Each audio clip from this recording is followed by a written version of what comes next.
Hey everybody, welcome back to this week's video blog. Coming soon, increased inventory and decreased demand.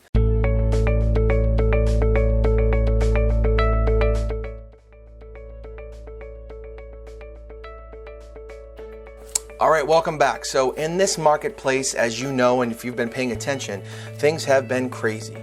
Demand is at an all-time high, supply is at an all-time low. We've never seen anything like it.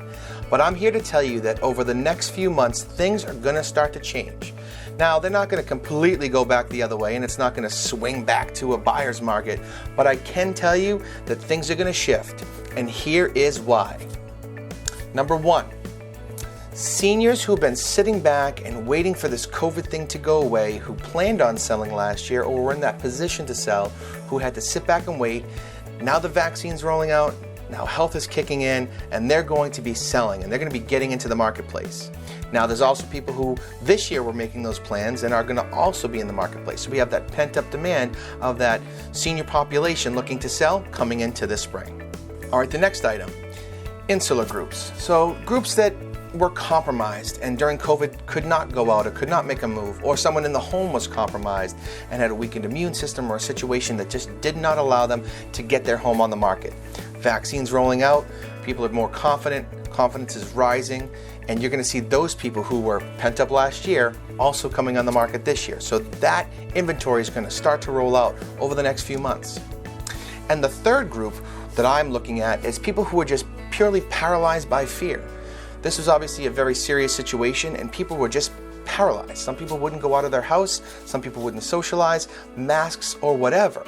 Those people who are now in the position where they're going to be getting their vaccine and going to start feeling healthier again, those people who were ready to move last year are going to be making that move. So we have all those pent-up home sellers from the last 12 months, plus people who are in this year are going to be making that change and making that move. Now we're going to have increased inventory, a very late spring market, right? And all those things coupled together are going to increase that inventory, and you're going to see things start to flatten out, prices not to go as crazy, and maybe even a slight correction as we get into the summer months. All right, let's talk about demand. As I just mentioned, the spring market is probably going to be a late start, right? We're in it right now, but you're probably going to see inventory really start to increase in the end of April, May, June, and you're going to start to see that happen. But there's some other factors that also are going to contribute to that demand issue. One of them is buyer fatigue. Buyer fatigue is a real thing. There have been buyers out there for the past year writing offers, falling in love with properties, getting emotionally invested, sitting and waiting for an answer only to find out that they lost the house. And they've done that 2, 3, 5, 10 times. After so many losses because of such high competition, they're going to say, I need a break. I can't do this anymore, and I'm going to wait for inventory to change. So you're going to see some people get out of the marketplace until that inventory number starts to climb. One of the other reasons that I'm looking at in regards to where demand will decrease is just the pure fact of inflation and the impact that's going to have on mortgage rates and the cost of living. And those two impacts are going to have people's buying power start to diminish and maybe certainly pull them out of the lower price points as first-time home buyers, and certainly bring people's buying power down. One of the last points is the cost of construction. The cost of materials to build homes has gone through the roof. And so the cost to get into a new construction home has pushed the numbers so high that those first-time home buyers or mid-level buyers who want to build their own home and want to build new construction just can't do it right now. And they're going to sit back and wait, or change their mind and completely and stay put and maybe add on to their homes. So the demand for that new construction, or that segment of demand, is going to lower.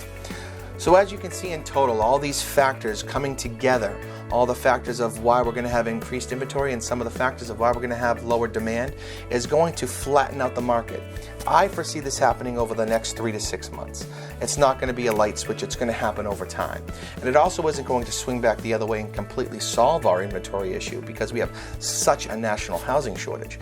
But it is going to start to flatten out the chaos and calm things down and bring a more balanced marketplace to the real estate market, which is something that most real estate agents want to see, and most buyers and sellers as well. So I hope this information was helpful to you. If you have any questions in regards to any of the info we talked about today, please reach out to me. My contact information is always below me in this video, and I really appreciate your support and your continued watching of these videos. If there's any other things that you'd like me to talk about or discuss, shoot me a message and I'll get the video recorded as soon as possible. Thank you again, and thanks for watching Josh Lioce's video blog.